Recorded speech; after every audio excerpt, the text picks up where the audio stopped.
നമസ്കാരം. പുതിയൊരു വീഡിയോയിലേക്ക് എല്ലാവർക്കും സ്വാഗതം. നമ്മൾ ഇന്ന് തക്കാളി സാമ്പാറാണ് ഉണ്ടാക്കുന്നത്. ഇതിന് പച്ചക്കറികളൊന്നും ആവശ്യമില്ല. ഇതൊരു ആന്ധ്ര സ്റ്റൈൽ സാമ്പാറാണ്. ഇത് ഇഡലി, ദോശ, ചോറ് ഇതിൻ്റെയൊക്കെ കൂടെ നല്ല ടേസ്റ്റാണ്. ഇതെങ്ങനെയാണ് ഉണ്ടാക്കുന്നതെന്നൊന്ന് നോക്കിയാലോ. ഇതിന് വേണ്ടിയിട്ട് 100 ഗ്രാം പരിപ്പെടുത്തിട്ടുണ്ട്. ഇത് നല്ലപോലെ ഒന്ന് കഴുകിച്ച് നമുക്കൊരു കുക്കറിലേക്ക് ഇടാം. 1 ഗ്ലാസ് വെള്ളവും 3/4 ടീസ്പൂൺ ഉപ്പും കൂടെ ചേർത്തിട്ടത് നന്നായിട്ടൊന്ന് വേവിച്ചെടുക്കാം. പരിപ്പ് വെന്ത് വരുമ്പോഴേക്കും നമുക്ക് ഇതൊന്ന് കടുക് വറുത്തെടുക്കാം. ചൂടായ പാനിലേക്ക് 3 ടേബിൾ സ്പൂൺ വെളിച്ചെണ്ണ ഒഴിച്ചിട്ട് അതൊന്ന് ചൂടാകുമ്പോഴേക്കും 1 ടീസ്പൂൺ കടുകിടാം. കടുകിൻ്റെ അളവ് വേണമെങ്കിൽ കുറയ്ക്കാമേ.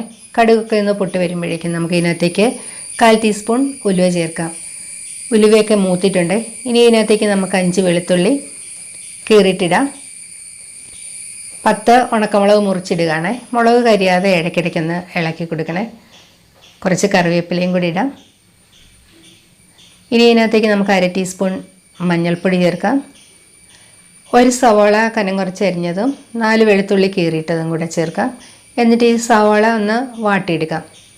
ഒത്തിരി ഒന്ന് വഴറ്റിയെടുക്കേണ്ട ആവശ്യമില്ല. ഇനി നമുക്ക് ഇതിനകത്തേക്ക് 1/2 ടീസ്പൂൺ കായപ്പൊടി ചേർക്കാം. 1/4 ടീസ്പൂൺ ജീരകം ചേർക്കുകയാണ്. ജീരകം പൊടി ചേർക്കുകയാണ്. ജീരകം ഇഷ്ടമില്ലാത്തവർക്ക് അത് വേണ്ടാന്ന് വെക്കാം.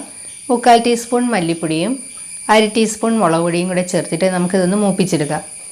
ഇതിൻ്റെ പച്ചമണം ഒന്ന് മാറിക്കഴിയുമ്പോഴേക്കും നമുക്ക് ഇതിനകത്തേക്ക് തക്കാളി ചേർക്കാം. 4 തക്കാളി കനം കുറച്ചരിഞ്ഞതാണിത്. ഈ ഒരു കറിയിൽ ഒത്തിരി ജീരകം ചേർക്കുന്നുണ്ട്. ഇവർ കടുക് വറുക്കുമ്പോഴൊക്കെ ജീരകം ഇടുന്നുണ്ട്. ജീരകത്തിൻ്റെ സ്വാദിഷ്ടമുള്ളവർക്ക് അങ്ങനെ ചെയ്യാം കേട്ടോ. ഇനി നമുക്കിത് അടച്ചു വെച്ചൊന്ന് വാട്ടിയെടുക്കാം. ഇപ്പോൾ ഒരു 5-6 മിനിറ്റ് കഴിഞ്ഞിട്ടുണ്ട്. നമ്മുടെ തക്കാളി എല്ലാം സോഫ്റ്റായി വന്നിട്ടുണ്ട്. നമ്മൾ ഇതിനകത്തേക്ക് വെളിച്ചെണ്ണ വളരെ കുറച്ച് ഒഴിച്ചിട്ടുള്ളൂ. ഇനി അല്പം വെളിച്ചെണ്ണയും കൂടെ കൂടുതൽ ഒഴിച്ചു കഴിഞ്ഞാൽ തക്കാളി പെട്ടെന്ന് സോഫ്റ്റായി കിട്ടും. അതുപോലെ ഇത് മീഡിയം ഫ്ലെയിമിലാണ് വെക്കേണ്ടത്. നമുക്കിനി ഇതിനകത്തേക്ക് പരിപ്പ് ചേർക്കാം. പരിപ്പ് ഞാൻ കുറച്ചൊന്ന് ഉടച്ചു കൊടുത്തിട്ടുണ്ട്. ഇനിയിപ്പോൾ ഇതിനകത്തേക്ക് 2.5 ഗ്ലാസ് വെള്ളം കൂടി വെച്ചിട്ട് നമുക്കിതൊന്ന് അടച്ച് വെച്ച് തിളപ്പിച്ചെടുക്കാം. ഈ ഒരു ആന്ധ്ര സ്റ്റൈൽ സാമ്പാറിൽ നമ്മൾ ഒഴിവാക്കിയൊരു കാര്യം എന്താണെന്ന് വെച്ച് കഴിഞ്ഞാൽ ജീരകത്തിൻ്റെ അളവാണ്.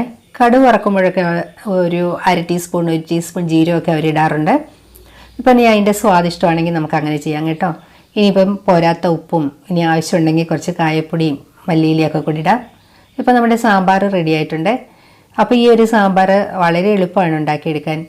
അതുപോലെ പച്ചക്കറികളൊന്നും ഇല്ലാത്തപ്പോഴൊക്കെ നമുക്ക് ഉണ്ടാക്കാൻ പറ്റിയൊരു സാമ്പാറാണ്. പലപ്പോഴൊക്കെ ഈ സാമ്പാറൊന്ന് തയ്യാറാക്കി നോക്കണം കേട്ടോ. വീഡിയോ എല്ലാവർക്കും ഇഷ്ടമായി എന്ന് വിചാരിക്കുന്നു. മറ്റൊരു വീഡിയോയുമായി വീണ്ടും കാണാം. Thank you.